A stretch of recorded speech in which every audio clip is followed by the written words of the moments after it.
Back to Xylem Learning. It's me Mufida. മക്കളെ, അപ്പോൾ ഞാൻ ഇന്ന് വന്നിട്ടുള്ളത് നിങ്ങൾ തംബ്നെയിലിൽ കണ്ട പോലെ തന്നെ നമ്മൾ electric current and its effects എന്ന് പറഞ്ഞ ചാപ്റ്ററിൽ നിന്നും വളരെ പ്രധാനപ്പെട്ട 10 MCQs നിങ്ങൾക്ക് പറഞ്ഞു തരാൻ വേണ്ടിയിട്ടാണ്. നമുക്കറിയാം, നമുക്കൊരു ക്വസ്റ്റ്യൻ പേപ്പർ കിട്ടിക്കഴിഞ്ഞാൽ നമ്മൾ ആദ്യം കാണാൻ പോകുന്ന ക്വസ്റ്റ്യൻസ് ആണ് MCQs അല്ലേ, മൾട്ടിപ്പിൾ ചോയ്സ് ക്വസ്റ്റ്യൻസ്. നമുക്ക് ഓപ്ഷൻസ് തന്നിട്ടുണ്ടാവും, അതിൽ നിന്ന് നമ്മൾ ക്വസ്റ്റ്യൻസ് അല്ലേ നന്നായിട്ട് വായിച്ച് നോക്കിയിട്ട് ആൻസർ പിക്ക് ചെയ്യുക. നമ്മൾ വിചാരിക്കും എല്ലാതും ഇതിൻ്റെ ആൻസറാണ്, പക്ഷേ നമ്മളെ കുഴപ്പിക്കാൻ വേണ്ടിയിട്ട് ആൻസറിൽ തന്നെ ഒരുപാട് ട്വിസ്റ്റുകൾ കൊടുത്തിട്ടുണ്ടാവും അല്ലേ. നമുക്ക് എല്ലാവർക്കും ഇഷ്ടമുള്ള ഒരു ക്വസ്റ്റ്യൻ ടൈപ്പാണ് MCQs എന്ന് പറയുന്നത്. പക്ഷേ എന്തുകൊണ്ട് നമുക്കതിൽ മാർക്ക് നഷ്ടപ്പെടുന്നു? നമ്മൾ ശരിയായ രീതിയിൽ അത് പ്രാക്ടീസ് ചെയ്യാത്തത് കൊണ്ടാണ് അല്ലേ. ചില MCQs വളരെ സിമ്പിൾ ആയിരിക്കും, ഡയറക്റ്റ് തന്നിട്ടുണ്ടാവും, പക്ഷേ ചിലത് ട്വിസ്റ്റഡ് ആയിരിക്കും. അപ്പോൾ എല്ലാം കൂടെ മിക്സ് ചെയ്തിട്ടുള്ള ഈസിയും ട്വിസ്റ്റഡും എല്ലാം ചേർന്നിട്ടുള്ള 10 MCQs ആണ് ഇന്ന് ഞാൻ നിങ്ങളെ മുന്നിലോട്ട് കൊണ്ടുവന്നിട്ടുള്ളത്. ചാപ്റ്റർ നിങ്ങൾ കണ്ടല്ലോ, electric current and its effects. നമുക്കറിയാം വളരെ ബ്യൂട്ടിഫുൾ ആയിട്ടുള്ള ഒരു ചാപ്റ്ററാണ് electric current and its effects. ഇതിൻ്റെ ലൈവുകളൊക്കെ നമ്മളിപ്പോൾ അല്ലേ അടുത്ത ദിവസങ്ങളിൽ നമ്മളിത് എടുക്കും. അപ്പോൾ നിങ്ങളെല്ലാവരും കറക്റ്റായിട്ട് ലൈവിലൊക്കെ ജോയിൻ ചെയ്യുക. അപ്പോൾ നമുക്ക് ക്വസ്റ്റ്യൻസിലോട്ട് പോവാം. MCQs ആണ് പറയാൻ പോകുന്നത്. First question, in neutral object there are.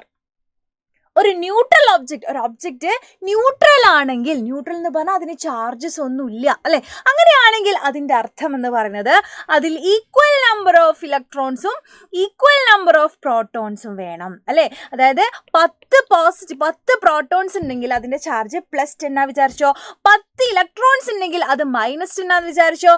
അപ്പം ഇതിന് ടോട്ടൽ എത്ര എടുക്കുക? പ്ലസ് അല്ലേ, +10 -10 രണ്ടും കൂടെ ആഡ് ചെയ്യുമ്പം അല്ലേ, ഒന്ന് നെഗറ്റീവ് ആണ് ഒന്ന് പോസിറ്റീവ് ആണ്. സോ രണ്ടും കൂടെ ആഡ് ചെയ്യുന്ന സമയത്ത് നമുക്ക് കിട്ടും അത് 0. ഇതാണ് ന്യൂട്രൽ ഒബ്ജക്റ്റിന്റെ പ്രത്യേകത. കാരണം അവർക്ക് ചാർജ്ലെസ് ആയിരിക്കും, ചാർജ് ഉണ്ടാവില്ല, പ്ലസോ മൈനസോ ഒന്നും അവർക്കില്ല. ഈക്വൽ നമ്പർ ഓഫ് പ്രോട്ടോൺസും ഈക്വൽ നമ്പർ ഓഫ് ഇലക്ട്രോൺസും ആണെങ്കിൽ മാത്രമാണ് ഒരു ഒബ്ജക്റ്റ് ന്യൂട്രൽ ആവുക. മനസ്സിലായല്ലോ, സെറ്റാണല്ലോ. സോ അപ്പം ഇനിയിപ്പം 7 ഇലക്ട്രോൺസ് വിചാരിച്ചോ, സോ അതിൻ്റെ ചാർജ് നമുക്കൊരു -7 എന്നെടുക്കാം അല്ലേ. ഇനി പ്രോട്ടോൺസ് ആണ് 7 എങ്കിലോ, അപ്പം +7 എന്നെടുക്കാം. അങ്ങനെയാണെങ്കിൽ രണ്ടും കൂടെ ആഡ് ചെയ്യുമ്പോൾ, ആഡ് ചെയ്യാൻ മീൻസ് ദ ടോട്ടൽ ചാർജ് കാണുന്ന സമയത്ത് രണ്ടും കൂടെ നമ്മൾ ആഡ് ചെയ്യും. ആ സമയത്ത് +7ഉം -7ഉം ആണ് ഇവിടെ വന്നിട്ടുള്ളത്. അതിനർത്ഥം എന്താണ്? ന്യൂട്രൽ ആണ്. രണ്ടും കൂടെ ആഡ് ചെയ്യുമ്പോൾ നമുക്ക് 0 കിട്ടും. ദാറ്റ് മീൻസ് എന്താണ്? ന്യൂട്രലായി. അപ്പം ഒരു ന്യൂട്രൽ ഒബ്ജക്റ്റിന്റെ പ്രത്യേകത അവിടെ എന്തായിരിക്കും? ഈക്വൽ നമ്പർ ഓഫ് പ്രോട്ടോൺസും ഈക്വൽ നമ്പർ ഓഫ് ഇലക്ട്രോൺസും ആണ് ഉണ്ടാകുക.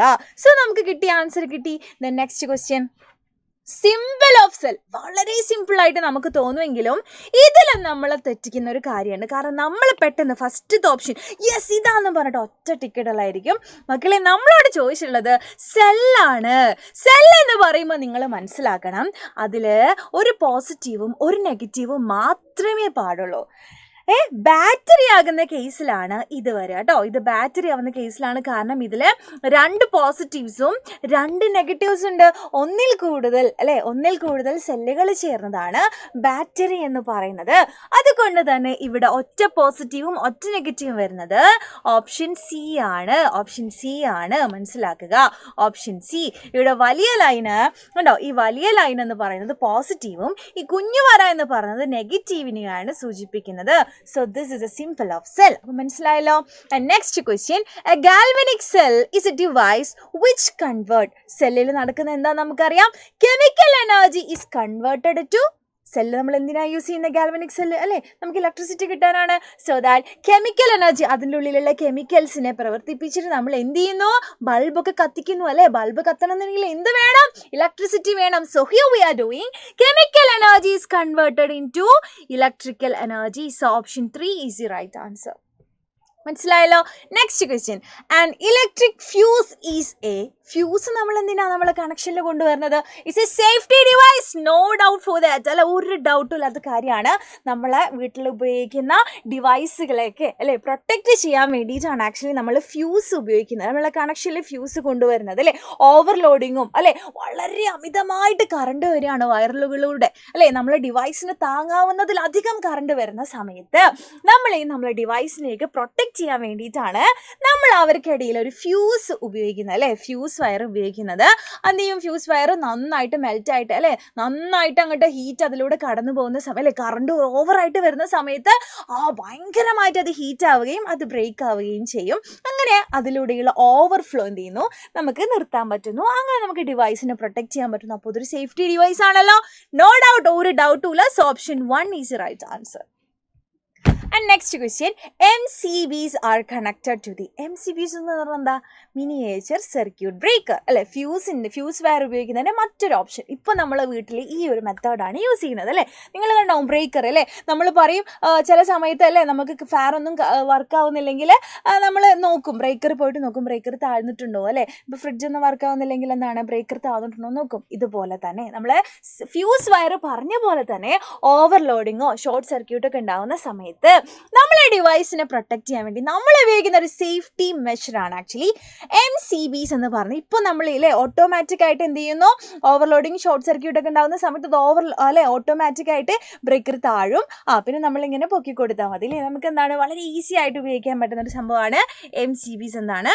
അതും ഒരു സേഫ്റ്റി ഡിവൈസ് ആണ്. അതെപ്പോഴും കണക്ട് ചെയ്യേണ്ടത് എങ്ങോട്ടാണ്, ലൈവ് വയറുമായിട്ടാണ്. ന്യൂട്രൽ വയറായിട്ട് കണക്ട് ചെയ്തിട്ട് വല്ല കാര്യമുണ്ട്, ഒരു കാര്യമില്ല. എർത്ത് വയറായിട്ട് കണക്ട് ചെയ്തിട്ടും കാര്യമില്ല.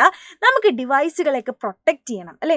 ലൈവ് വയറായിട്ടാണ് നമ്മൾ അങ്ങോട്ട് ഡിവൈസുകളൊക്കെ കണക്ട് ചെയ്യുന്നത് അല്ലേ. അതുകൊണ്ട് തന്നെ ഓപ്ഷൻ 3 ആണ് correct answer. And next question, the electric fuse works on the phenomenon of മക്കൾ മനസ്സിലാക്കിക്കോ, heating effect of electric current എന്നാണ്. Heating effect of electric current ആണ് കേട്ടോ അല്ലെ. ഫ്യൂസ് വയറിൻ്റെ കാര്യം നമുക്കറിയാം, എന്താണ്, ഓവർലോഡിങ്ങും ഷോർട്ട് സർക്യൂട്ടൊക്കെ ഉണ്ടാകുന്ന സമയത്ത് അല്ലേ നമ്മുടെ വയറിലൂടെ ഓവറായിട്ട് വളരെ അമിതമായിട്ട് കറണ്ട് വരികയാണ്. കറണ്ട് വരുമ്പോൾ കറണ്ട് എത്രത്തോളം വരുന്നതിനനുസരിച്ച് അതെന്ത് ചെയ്യുന്നു, ഹീറ്റ് ആവുന്നു. വയർ കിടന്നിട്ട് ഹീറ്റ് ആകും, ഭയങ്കരമായിട്ട് ഹീറ്റ് ആകുമ്പോൾ അത് ബ്രേക്ക് ആവുന്നു അല്ലേ. So that the heating effect of electric current is the answer. Next question, mark out the correct statement. വായിച്ചു നോക്കണം. Fuses and MCBs are safety devices. കറക്റ്റാണ്. Fuses are safety devices. അയ്യോ അതൊക്കെ തെറ്റാണ്. MCBs are safety devices but fuses are not എന്ന് പറയുന്നത് തെറ്റ്. Next, neither fuses nor MCBs are safety devices. തെറ്റ്. So here we have option 1 as the right answer. Okay, next question. A fuse is always connected to the dash wire. A fuse is always connected to the live wire. ഇപ്പോൾ നമ്മൾ discuss ചെയ്ത് നിർത്തിയിട്ടല്ലോ. Okay, simple. Next question, a short circuit occurs when എന്താണ്, too much current flows through the circuit. ഒരുപാട് അല്ലേ, വളരെ high amount current സർക്യൂട്ടിലൂടെ flow ചെയ്യുമ്പോഴാണ് കേട്ടോ. അപ്പോൾ അത് മനസ്സിലാക്കുക. ഓപ്ഷൻ 2 ആണ് right answer. Next question, overloading എന്ന് പറയുമ്പോൾ എന്താണ് ഒരു വയറിലൂടെ അതിന് താങ്ങാവുന്നതിലധികം കറണ്ട് പോവുക. ഓവറായിട്ട് ലോഡ് വരാം, അത് നിങ്ങൾ മനസ്സിലാക്കിയാൽ മതി കേട്ടോ. Putting more current across a wire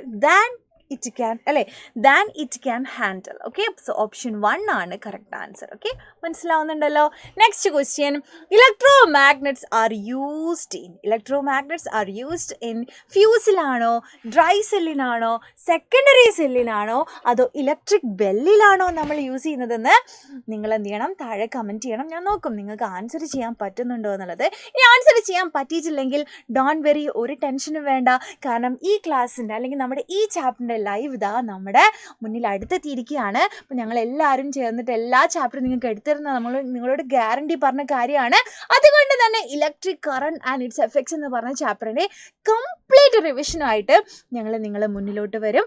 അപ്പം നമ്മൾ ഈ ചാപ്റ്റർ ഫുള്ള് സെറ്റാക്കും. എല്ലാ MCQസും നിങ്ങൾക്ക് ഒറ്റയ്ക്ക് ചെയ്യാൻ പറ്റും. ഇതിൽ നിന്ന് വരുന്ന ഏത് ക്വസ്റ്റ്യൻസും നിങ്ങൾക്ക് ഒറ്റയ്ക്ക് ചെയ്യാൻ പറ്റും. അത്രത്തോളം ഞങ്ങൾ എന്ത് ചെയ്യും, കേപ്പബിൾ ആക്കി തരും. ഓക്കെ, അപ്പോൾ നെക്സ്റ്റ് ക്ലാസ്സിൽ കാണാം. അറിയുന്നവർ എന്ത് ചെയ്യുക, ഈ ക്വസ്റ്റ്യൻ ആൻസർ താഴെ കമൻറ്റ് ചെയ്യുക. Okay, bye. നെക്സ്റ്റ് വീഡിയോയിൽ കാണാം. Thank you so much.